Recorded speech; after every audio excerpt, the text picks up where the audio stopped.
Speaking of travel and summer and events, it's a great time for sports venues and tournaments and things to take advantage of the facilities and assets that Central Mass has. The guy who's in the middle of that, making a lot of that happen, I'm pleased to have with us MIchael Lucey, who is the sales manager of sports marketing for Discover Central Mass. Welcome. Thank you for having me, Tim. And Michael, for people who aren't familiar with Discover Central Mass, it is a partnership between the city of Worcester and the state designed to bring travel, tourism, events. That's exactly right. Yes, we are the Convention and Visitors Bureau, the Travel and Tourism Bureau of the region.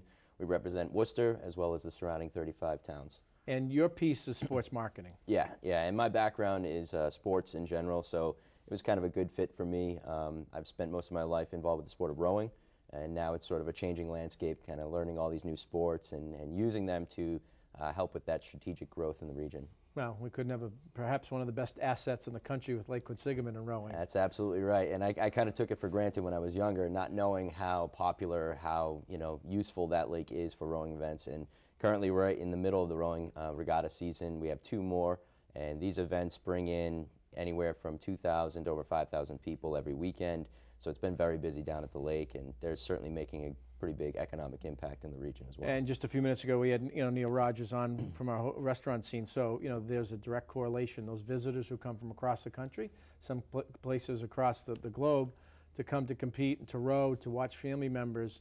They stay in local hotels, they spend restaurants. If they have a good experience, they become ambassadors for the region. You got that right. And generate some activity. Yeah, I kind of had a direct contact with a lot of parents this past couple weekends, illustrating those changes that we're seeing in Worcester. A lot of these people have been here before, and now they come back. And our job is to help put people in hotels, direct them to the restaurants that we have. And a lot of our members that are restaurant owners have provided incentives like discounts, and we've distributed flyers to make sure that all of these visitors know where to go, where to spend money when they're in town. And everybody seems to be, seeing the change and really appreciating what we're doing. So. And Neil talked about some of the restaurant groups that he was involved with, the niche hospitality group, yes. Number of restaurants. Not too long ago, we had from the Worcester restaurant group, Rob Alquist on the show, and between his 3 restaurants that he and his family runs, I think off the top of my head, the number was about 230 employees, most of them full-time. So these drive jobs, real jobs for people, and good jobs. Yep, absolutely. And I think that it also just kind of helps overall when you meet these people, you're creating those relationships. Like you said, they become ambassadors for the city after the fact. So we're not only, providing for our community, giving jobs, but we're also showing that this is a city that's growing, a city that's doing well, and providing and being very inclusive to everybody. And a credit to the city council, to the manager, the mayor, who make that investment. The state, depending on the budget, sometimes a little bit more, sometimes a little less, but helps fund the positions to go out and make the case.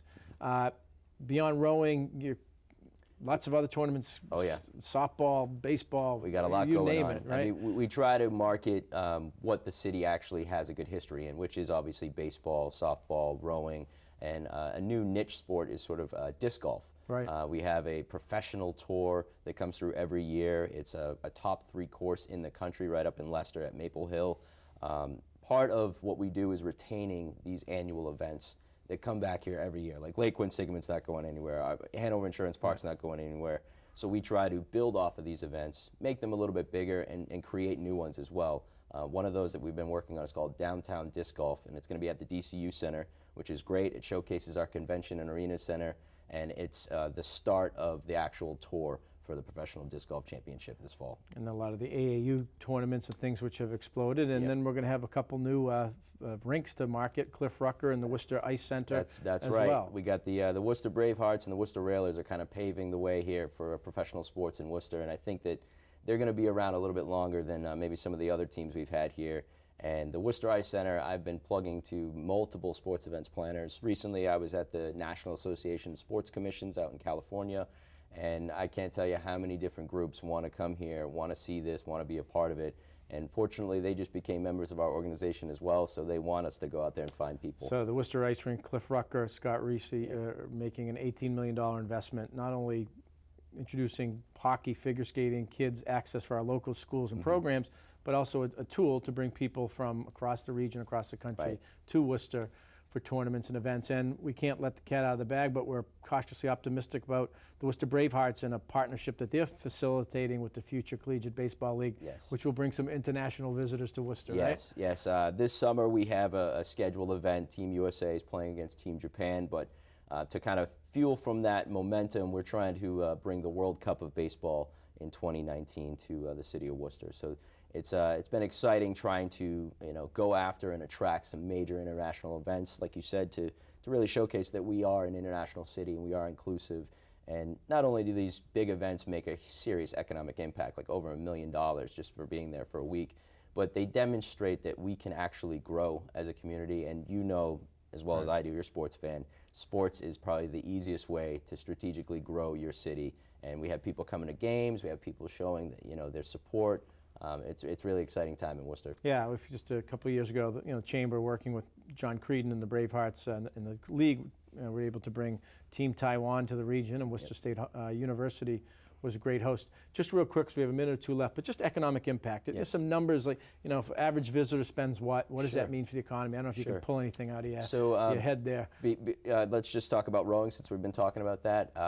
Every single rowing event generates over $250,000 that comes to town. So that's about 4,000 to 5,000 people. For last year, I think total we generated about $10 million and 24,000 room nights over all of our sporting events that we bring in. Spartan Race, which is a major worldwide action sports venue event, that's coming to Rutland at Treasure Valley, and that brings over $1 million in a weekend to the region. And that's something that we're trying to do, is bring not just events to Worcester, but to the surrounding region, because we know if the region benefits. And it's not just waiting for the phone to ring. Worcester You are benefits. out at conferences around the country, talking to event planners, knocking on doors, making phone calls, and that's a credit to the commitment that the city and others make. Investment they and make. Personally, it's exciting for me because I grew up here, I moved away, I did my thing, and then coming back and being a part of it is really special. I'm starting to meet a lot of really interesting people from the city. Another sporting event I want to mention is the Rivera Promotions Entertainment. Jose Rivera is a local boxing champion. Their event is June 10th at the DCU Center.